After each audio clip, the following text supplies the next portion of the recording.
მშვიდობისა და თავისუფლების დაპირისპირება თითქოს.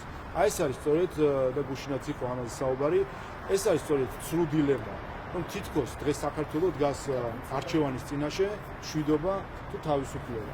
აი ეს არის რომ იმ დიქოტომიაში სადაც მშვიდობა და ომი არის, ომი ჩაანაცვლეს თავისუფლებით და უტოლობის ნიშანს ვავენ ომსა და თავისუფლებას შორის და თუ კი ავირჩევთ თავისუფლებას, ესე იგი ავირჩევთ ომს. აი ესეთ ცრუ დილემებს გვთავაზობენ. არა და სინამდვილეში დღეს არის ნამდვილად არის არჩევანი, მაგრამ არა ასეთი ცრუ არჩევანი თითქოს მშვიდობასა და თავისუფლებას შორის. არამედ არჩევანი არის მშვიდობასა და ომს შორის.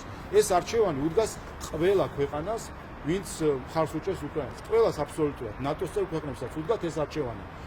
მშვიდობა საკუთარი ქვეყნისთვის თუ ყველას შეუძლია დღესაც ჩაერთოს ომში. პირდაპირ შეუძლია ჩაერთონ ომში, მაგრამ ყველა ირჩევს მშვიდობას.